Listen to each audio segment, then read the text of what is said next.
Hello everyone, this is Nitin Sharma, most welcome in concept करेन institute. देखिए, last video में मैंने मॉड के क्वेश्चन को वेरीफाई प्रूफ किया जाए कि मॉड का फंक्शन जो है कंटिन्यूस तो होता है, लेकिन क्या नहीं होता, डिफरेंशिएबल नहीं होता। तो क्वेश्चन नंबर थर्ड जो चल रहा है आपका 6.2 आरबीएससी में 12th मैथ्स में, वो ये क्वेश्चन को वापस से आपको और स्ट्रांग बनाएगा। देखिए, मॉड का क्वेश्चन वापस से आ गया, मैंने आपको पहले भी लिखवा रखा है कि मॉड का क्वेश्चन 6 टाइम तो आएगा। और ये देखिए क्वेश्चन नंबर थर्ड भी है, तो 7-8 क्वेश्चन हो गए आरबीएससी की बुक में। तो देखिए कैसे करना है, सेम पैटर्न पे हम चलने वाले हैं। ध्यान दीजिए बेटा, इसमें इसने बोला नहीं है, ध्यान दीजिएगा, इसमें इसने आपको क्या है बताया नहीं है कि कहाँ चेक करना। पिछला क्वेश्चन कहाँ पे बोला गया था आपसे, 0 पर। तो इस बार क्या करना है, इस बार हम लोगों को, आपके पास दो ऑप्शन है। देखिए, पिछला मेथड समझ आ गया, वो मेथड आप इसमें भी लगा सकते हैं, लेकिन आपको उससे भी इजी, उससे भी आसान तरीका मैं आपको समझाता हूँ। ध्यान से देखिएगा कैसे करना है। सॉल्यूशन, लेफ्ट हैंड डिफरेंशिएबिलिटी उठाइए, limit S tends to 0, F of A minus H minus F of A upon H.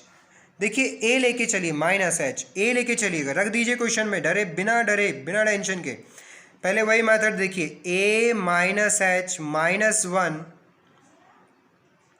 Minus, फिर ये पूरा के पूरा एक्स के क्या रखेंगे आप, ए माइनस एच, फिर माइनस लगा के जहाँ जहाँ एक्स है वहाँ ए रख दीजिए, तो क्या आएगा, ए माइनस 1 प्लस ए। समझ आया आपको क्या है, जहाँ जहाँ एक्स था पहले एक बार ए माइनस एच रखा आगे, या आगे रख दिया, और ए पीछे रख दिया, दिस इज माइनस एच। अब क्या करिए, एच को 0 करिए। देखिए क्या आएगा, ध्यान दीजिएगा, एच को 0 अपन डायरेक्ट करें नहीं करें अलग मैटर है, बट ये डायरेक्ट ऐसे होगा नहीं अगर आप नहीं करेंगे तो, वैल्यू दी नहीं है आपको। तो देखिए समझिएगा क्या है, मैं एच को अगर देखिए ऊपर 0 रखता हूँ तो क्या आएगा, 0, ए माइनस 1 कट गया, या रखा ए से कट गया, ऊपर 0 आया, नीचे क्या आ गया, 0 आया। अगर न्यूमेरिकल देखिए, ये अभी सॉल्यूशन परफेक्ट नहीं है, क्या आया, 0/0 आया, इसका मतलब होगा लिमिट 100% डिफाइन होगी, वहाँ न्यूमेरिकल सॉल्व होगा। जब मॉड का क्वेश्चन एक से ज़्यादा बार आ जाए तो तरीका देखिए कैसे करते हैं। पुराना, मैंने कहा था नया तरीका, पुराना बेसिक मॉड का क्वेश्चन जब भी आ जाए आपको क्या करना है, उसे 0 के इक्वल रखना है। एक्स की एक वैल्यू क्या आई, 1, और दूसरी वैल्यू क्या आ गई आपकी, डायरेक्ट 0। फिर वही तरीका जो आपने पहले सीखा था, फंक्शन को ब्रेक कीजिए, बताइए दोनों में छोटा कौन सा है, 0, क्या लिखेंगे, एक्स लेस देन 0, फिर क्या लिखेंगे, X greater than equal to 0, less than equal to 1, X is greater than 1। ये सब आप परफेक्ट हो चुके हैं इस चीज़ों में। सीधा न्यूमेरिकल, देखिए ये तरीका क्यों आपने नहीं लगाया, समझ आ गए। आप डायरेक्ट 0 रख नहीं सकते, क्योंकि 0 रखोगे नीचे 0, नीचे 0 का मतलब क्या होता है, नॉट डिफाइन। ऐसा करते नहीं है अपन लोग, जब भी 0/0 बन जाए इसका मतलब क्वेश्चन डायरेक्ट सॉल्व होगा, गारंटेड सॉल्व होगा, बस सॉल्व करने का वे थोड़ा सा चेंज हो जाएगा। तो 0 से लेस देन पर आप 0 छोटी वैल्यू -1 रखते हैं, -1 -1 -2। जब ऐसा फंक्शन बनाते हैं तो ये इनपुट देता है, और जब हम ये डायरेक्ट रखते हैं तो वो आउटपुट देता है। तो ये इनपुट की बात हो रही है, -1 रखा, -1 -2 कहाँ रख रहे हैं, देखिएगा यहाँ रख रहे हैं अपन, -1 -2 नेगेटिव आ रहा है, इसके आगे का साइन चेंज करके मॉड हटा दीजिए, अंदर कुछ नहीं करना। -1 यहाँ रखिए, नेगेटिव है, बाहर का साइन चेंज कर दो, एक्स को ऐसे ही कैसा रख लो, ठीक है। अब इसके अंदर 0 से 1 के बीच में लिया 0.5 यहाँ रखा, क्या आएगा, नेगेटिव, बाहर का साइन चेंज कर दीजिए, 0.5 यहाँ रखा, पॉजिटिव है, ऐसी कैसा रख दीजिए। 1 से बड़ा लेंगे 2, ये भी पॉजिटिव देगा, ऐसी कैसा, और ये भी पॉजिटिव देगा, ऐसी कैसा। यानी हमारा जो न्यूमेरिकल है कुछ ऐसा सिंपल फॉर्म में कन्वर्ट हो गया। ध्यान दीजिएगा, -x -2x -+ 1, okay, -x + x cut गया, बचा +1, x और x 2x -1। तो ये आपका न्यूमेरिकल, अगर कंटिन्यूटी का है तो आपको यहाँ से सॉल्व करना आता है, लेकिन हमारा जो न्यूमेरिकल है वो किस पार्ट का चल रहा है, वो डिफरेंशिएशन का चल रहा है। तो आगे अब चालू होता है इसका सॉल्यूशन, बेटा बहुत ज़्यादा इंपॉर्टेंट, ध्यान से समझिएगा। ऐसा कन्वर्ट हो गया ये, -2x + 1 1 2x -1।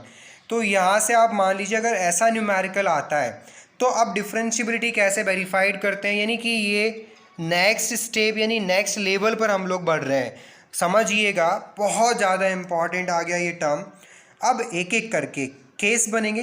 Case number 1, at x = 0। अब बताओ x = 0, देखिए लेफ्ट हैंड डिफरेंशिएबिलिटी की बात करते हैं अपन। लेफ्ट हैंड डिफरेंशिएबिलिटी के लिए एफ एक्स का काम कौन करेगा, 0 से लेस देन है ऊपर, यानी ये 1 माइनस 2x किसका काम करेगा, लेफ्ट के फंक्शन के लिए, और 0 से बड़े के लिए राइट का फंक्शन कौन है बेटा, 1 है। ध्यान से देखिएगा, अलग अलग कंसेप्ट चलेगा यहाँ।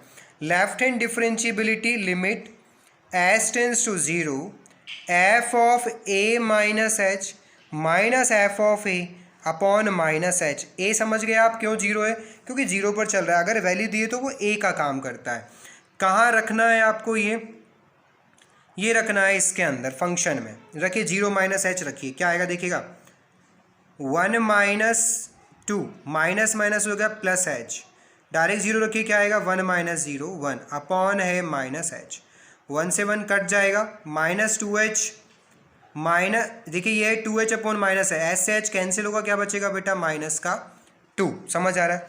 अब आइए आप इसके राइट पर आइए, देखिए for right hand differentiation F x का काम कौन करेगा, यहाँ 1, 0 से बड़ा राइट होता है और राइट के लिए 1 है, यानी कि अब आप जो राइट हैंड डिफरेंशिएबिलिटी लगाने वाले हैं उसमें क्या लिखेंगे, आइडेंटिटी क्या होती है, limit S tends to 0 F of 0 plus H minus F of 0 upon H. Okay, रखिए, देखिए एक्स तो है नहीं तो क्या रखेंगे आप, सीधा एच, वो भी नहीं रख सकते तो क्या आ जाएगा 1 माइनस 1 अपॉन एच।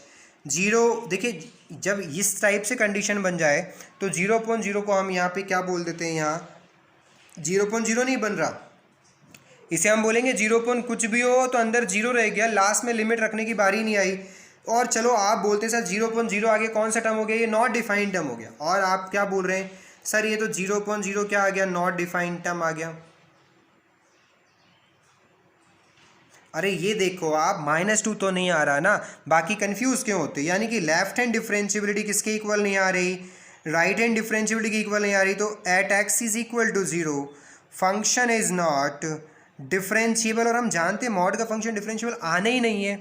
तो देखिए दोनों बातें बेटा कंफ्यूज नहीं होएगा, क्या लिखा है, मैंने 0 लिखा तो भी गलत नहीं है, और आप अगर बोलते नहीं सर ये 0 हो गया, मैंने लिमिट भी रखी 0.0 हो गया, 0.0 -2 तो आएगा नहीं ना, तो क्या हो गया, not equal terms, left hand differentiation is not equal to right hand differentiation, so function is not differentiable at x is equal to 0। अब किसकी बारी है, 1 की बारी। चलिए इसी न्यूमेरिकल को 1 पर सॉल्व करते हैं। तो देखिए जरा, फॉर लेफ्ट हैंड डिफरेंशिएबिलिटी 1 कहाँ है, 2 जगह है, x कहाँ 1 से छोटा है, बीच में, तो फंक्शन का काम कौन करेगा इसके लिए, 1। तो देखिए क्या लिखेंगे 1 के लिए, left hand differentiability limit h tends to 0 F of 1 minus H minus F of 1 upon minus H. A की वैल्यू क्या है, यहाँ 1 चल रही है, क्या लिखेंगे आप, limit S tends to 0 put करिए यहाँ पर, देखिए रखने को कुछ नहीं तो 1 का 1 आ जाएगा, अपॉन माइनस एच, क्या बोलेंगे आप, या तो 0 लिख रहे थे या आपके हिसाब से 0.0 नॉट डिफाइंड टर्म। देखिएगा अब जो भी है इसे मैच किससे करते हैं, राइट से, क्या लिखेंगे, फॉर राइट हैंड डिफरेंशिएबिलिटी 1 से बड़ा यहाँ है तो फंक्शन का काम कौन करेगा, यहाँ 2x माइनस 1 करेगा, तो आप लीजिए right hand differentiability limit h tends to 0 F of 1 plus H minus F of 1 upon plus H, रख दीजिए जहाँ x से वहाँ 1 प्लस एच रख दीजिए, यहाँ पे रखेंगे, देखिए ब्रेकेट खोल दीजिए, क्या आएगा 2 + 2h माइनस 1 और 1 रख दीजिए, आएगा 2 - 1 यानी 1, चलिए कोई बात नहीं, अपॉन एच, देखिए 2 में से 1 गया 1, 1 में से 1 गया कट गया, अब ये क्या बचा आपका, केवल 2 बचा। अब आप खुद बताइए इस सेकेंड केस के लिए, ये कौन सा केस था बेटा जी, केस नंबर 2 था ये, left hand differentiability is not equal to right hand differentiability, therefore we can say that function is not differentiable at x is equal to 1, hence proved modulus function always continuous but never be differentiable। तो ये हमारे सारी बातें proof होती जा रही हैं, देखिए प्रूफ करते जा रहे हैं हम लोग। तो ये सब बेटा जी आईआईटी क्लियर करने के क्वेश्चन हैं, आप फर्स्ट डे में आईआईटी निकाल सकते हैं, आप एनडीए का एग्ज़ाम, आप मर्चेंट नेवी का एग्ज़ाम, आईएमई का जो एंट्रेंस एग्ज़ाम होता है वो निकाल सकते हैं, आप डायरेक्ट जो आप सिग्नल के थ्रू एग्ज़ाम में जाते हैं, सारी चीज़ें आपकी एकदम क्लियर हो जाएगी। 12 तो परफेक्ट हो ही जाएगा, डेली पढ़ोगे तो। समझ आया, लाइक कीजिए, सब्सक्राइब कीजिए। Thank you very much.